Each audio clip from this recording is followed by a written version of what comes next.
this the thumbnail? Okay. Again, ignore the jackets and a big pile over there on that table. I'm not even near the microphone. Hey, so that was the thumbnail. What's up? I'm gonna read chapter 2. Let's just get on with it. I hope I talked loud enough for that's the thumbnail. Hope you like my better webcam. I didn't say that in the 100 questions video. I don't know when I'm gonna schedule all these videos to go up. Okay. So, chapter 2 of Free Adam. Okay, there we go. You can see it. Just like, my hair in the back wants to flip out. And it's like, I just dried it. And then it's like, yeah, no, we want to flip out. Anyway, not the, okay. Reading the book.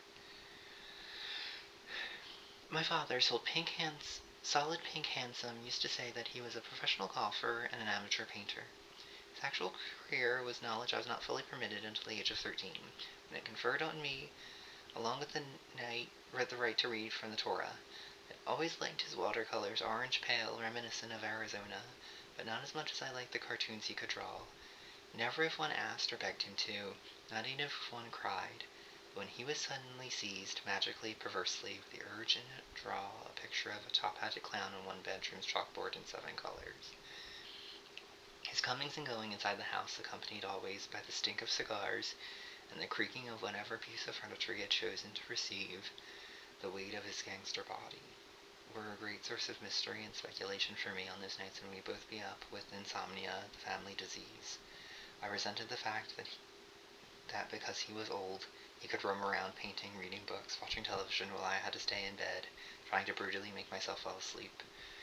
Some Sunday mornings I would come downstairs very early to find him having already surmounted the Titanic Sunday post, doing his sit-ups on the back porch awake for the 29th or 30th straight hour.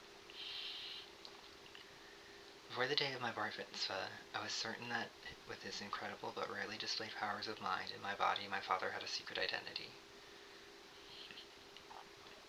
I realized that the times I looked in his closets in the basement, under furniture, and in the trunk of the car, or in a fruitless hunt for his multicolored superhero or supervillain costume, he suspected my suspicions, I think, and every couple of months would encourage them by demonstrating that he could drive our car without touching the steering wheel, or by unerringly trapping with 3 fingers flies, even bumblebees mid-flight, or by hammering nails into a wall with his bare fist. He'd been on the point of telling me the truth about his work, he had said much later on the day of my mother's funeral, 6 months shy of my 13th birthday. But his half-brother, my Uncle Sammy Red Wiener, made him stick to the original plan to wait until I put on a talus for the first time. Instead of telling me the truth about his job on that bright empty Saturday morning as we sat at the kitchen table with the sugar bowl between us, he told me softly that she had died in an automobile accident. I remember staring at the purple flowers painted on the sugar bowl. The funeral I hardly recall. The next morning, when I asked my father as usual for the funny papers on the sports page, an odd look crossed his face and he looked away. The paper didn't come today, he said. Okay, do you see it, like, in the back? Hold on. Like, my hair just wants to, like, curl up and be... I want to have a crazy Jew fro.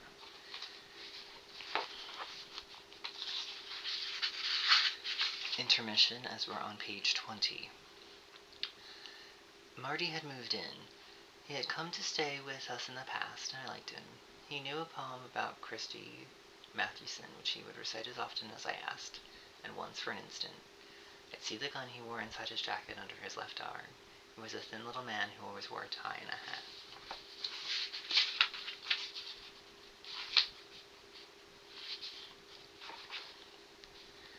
Marty never moved out. He would drive me to school in the morning and sometimes take me on sudden vacations to Ocean City. I did not have to go to school at all. It would be a long time before I knew the circumstances of the removal of the world of my singing mother. But I must have since had been lied to, because I never asked about her or hardly even mentioned her ever again. And on the afternoon of my bar mitzvah, my father first revealed to me his true profession. I enthusiastically declared that I wanted to follow in his glamorous footsteps. This made him frown. He had long resolved to buy me college in unsoiled hands. He had been the first Beckstein to get a degree, but had been drawn into the family, the Maggios of Baltimore, by the death of a crucial uncle, and and by the possibilities that had just begun to open up for a man with a business degree and a CPA, he lectured me seeming sternly, almost angrily. I had, after years of searching, finally discovered the nature of my father's work, and he forbade me to admire him for it. I saw that it inspired him an angry shame, so I came to associate it with shame, and with the advent of manhood, which seems to separate me in two different ways from my parents. I never afterward had the slightest desire to tell this secret to any of my friends. Indeed, I ardently concealed it. My first 13 years of ecstatic, uncomfortable, and speechless curiosity, followed by 6 months of disaster and disappointment, convinced me somehow that every new friend came equipped with a terrific secret, which one day deliberately he would reveal. I need only maintain a discreet, adoring, and fearful silence. When I met Arthur Lecomte, I immediately settled in the weight of his revelation. Sorry, I'm stuttering. I formulated 100 questions about homosexuality, which I didn't ask. I wanted to know how he decided that he was gay, and if he ever felt that his decision was a mistake. I would have very much liked to know this. Instead, I drank beers, quite a few of them, and I left my patient's vigil. Perhaps 5 seconds after I realized that we were standing on a loud street corner, surrounded by Mohawks and black men with Frankfurters, we were no longer in the bar with a strangling ashtray and a voided pitcher between us. A green Audi convertible with an Arab in it pulled up and honked at us. Mohammed, right? Hey, Mohammed, Arthur shouted, running around to the passenger seat and diving into the red splash of interior.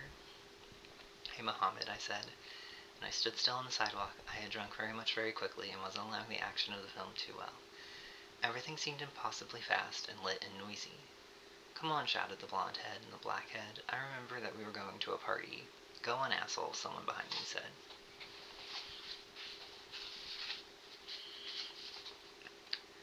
Arthur, I said, did I have a backpack at some earlier point in this evening? What? My backpack! I was already on the way back into the bar. Everything was darker, quieter. Glancing at the Pirates game flashing silently in an awful color over the bald head of the bartender, I ran to our booth and grabbed my sack. It was better. There, in the ill light, I stopped. I felt as though I had forgotten to breathe for several minutes. My backpack, I said to the ganged-up waitress who chewed gum and drank coffee at a table by the dead jukebox. Uh-huh, they said, ha-ha. In Pittsburgh, perhaps more than anywhere in our languid nation, a barmaid does not care. On the way out again, I suddenly saw everything clearly. Sigmund Freud painting cocaine onto his septum, rising uproar of the past hour and a half, the idling Audi full of rash behavior that lay ahead, the detonating summer, and because of the drunken perception, it was perfect and tired and lasted about a half a second. I walked out to the car. They said to get in. Get in. Between the backs of the bucket seats and the top of the trunk was a space the size of a toaster. Go and fit yourself there, said Mohammed, grinning around to shine his brown movie star face into my eyes. Tell him make the boot a seat, Arthur. He spoke with a French accent. The boot? I threw in my backpack. Now there's no room for me, I said. The trunk, he calls it a boot, said Arthur, smiling. Lecomte had a hard, sarcastic smile, which only made the rare appearances, chiefly when he meant to persuade or to ridicule, or both. Sometimes it surfaced, only to give a kind of cruel warning come far too late, of the plans that he had made for you. A genuine smile of false reassurance, the smile Monistra cast at Fortunato, hand on the trowel in his pocket. You have to sit on the edge of the trunk, where the roof holds up. And this, though I've always been easily terrified, I did. Pulled to the heavy Saturday night traffic on Forbes Avenue, and perhaps because of the incident I'd witnessed earlier, the welter of taillights around me, so near and red, reminded me of police sirens. Is this legal, what I'm doing? I yelled into the overwhelming slipstream. Arthur turned around, his hair blew across his face, and the cigarette he had lit threw bright ash like a sparkler. No, so don't fall out. Mohammed has a lot of tickets already. People in the cars that managed to pull alongside the Audi gave me the same shake of the head and roll of the eyes that I myself had often given other young drunks in fast cars. Decided not to think about them, which proved to be a simple thing, and stared into the wind, into the steady flow of streetlights, gradually lathed and smoothed by my 5 hasty drinks. I recognized only the speed Mohammed expertly gathered, and the whine of the tires on.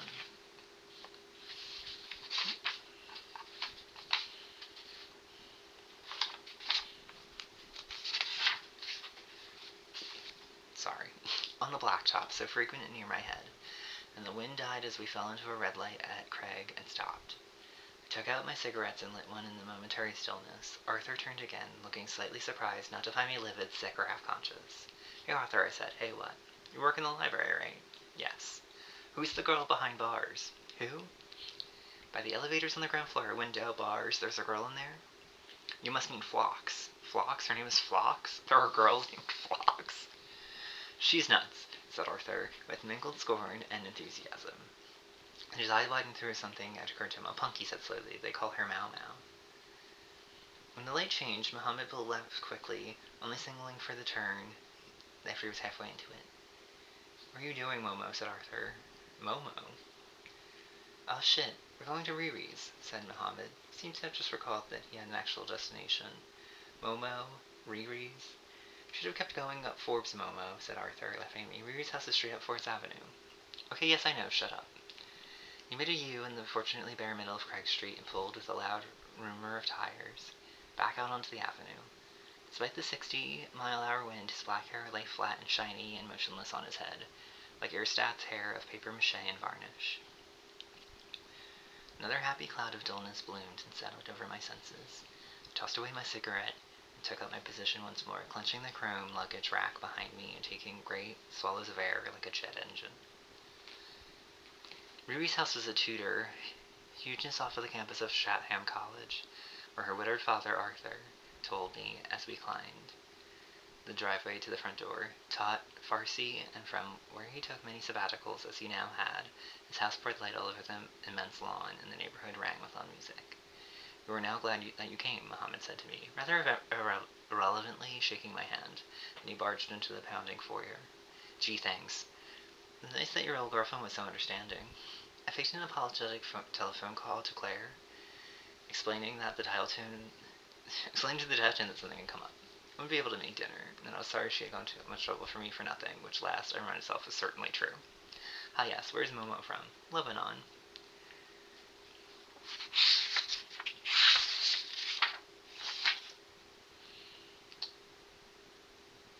And then Riri approached. I don't feel like reading all that description. "Momo, Arthur," she cried. Her eyes were large and brown, made up with gold flecks and 3 mingled eye shadows, and her hair was shot through with colorful object, lacquered chopsticks, and a bit of feather and crepe. I stood by the open door, watching the traded embraces, keeping a patient, big, phony smile on my face. Momo cried out, cursed in French, and ran deep into the house with a grim, insane look on his face, as if in pursuit of some prey. He finally cornered after a million-year hunt, our greeting, who I took to be Riri, had splendid shoulders which fell smoothly and unhindered by clothing to the bouncing top of her flowered wrapper. Like many Persian women, she had an eagling kind of beauty, hooked and dark, mean about the eyes. After she had kissed her two boys, she turned to me and held a hostess-like cute hand. "Riri, this is my friend Art." "Delighted." "Oh, delighted, so polite. All your friends are so polite, Arthur. Come in. Everyone's here. Everyone is drunk, but politely. You'll feel quite at home. Come into the parlor." She turned and walked into the parlor, a large, red-curtained room which deserved its antique name. It was filled with vases, people drinking, and a grand piano. "Is it really that obvious? You mean that you're polite?" "Yes, it's embarrassing, obviously. You're making a very well-mannered fool of yourself." "Well, let's get rude, then. Is there a bar?" "Wait. I want you to meet someone." "Who?" He led me through a web of kids, most of whom seemed to be foreign, holding a drink and smoking a cigarette of one kind or another. Some held to their loud conversations and turned to greet Arthur, who gave an able, curt, and rather arrogant hi. He seemed to be well-liked, or at least to command respect. Many of the small bundles of people tried to enclose him in their conversations as he passed. "Where are you taking me?" I said. I tried to sound apprehensive. "To meet Jane." "Oh good, who is she?" "Well, she's Cleveland's girlfriend." "I think she's here. Just a second. Stay here for a second, okay?" "I'm sorry. Be right back. I'm sorry about this, but I see someone, I stayed and surveyed and wondered at all the handsome women of many lands. He had deposited me in a corner of the parlor with a towering piece of furniture which I leaned upon and cooled my cheek against. Many of those I saw had brown skin, every lovely grade of brown: Iranians, Saudis, Peruvians, Kuwaitis, Guatemalans, Indians, North Africans, Kurds, who knew? Caucasian women draped about like bits of pale lace, and there were boys with interesting headgear and Lacoste shirts, or ill-fitting garbardine shoes, laughing and eyeing the women. Arthur studied in that department of the university, to which rich are buried.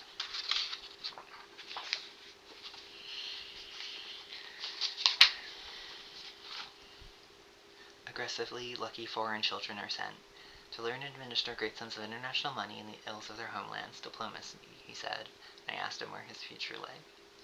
Go to these parties to practice, he said. There are factions, alliances, secrets, debts, and a lot of messing around. I mean, of course, sexual messing around. And they all see themselves as Iranians, Brazilians, whatever, but I don't see myself as American. I'm an atom.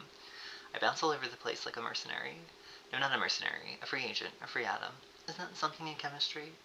I'm always outside of orbit of all the other molecules. I don't think that's it. I forget what a free atom is. I think you've made this up. The parlor was noisy, smoky, jammed, and gorgeous. At the Shah's fall, Riri's father had smuggled out a modest plainfold of carpets and statuary, and these rather grimly gay furnishings made his daughter's party seem dark, ornate, and somehow villainous. I looked into the glass panels of the cabinet that held me up. It was filled with daggers and eggs. The eggs were large enough to have been laid by emus and jeweled and painted. Delicate hinged doors, cut from the shells, opened up onto miniature scenes of courtly, contortionist Persian love in 3D.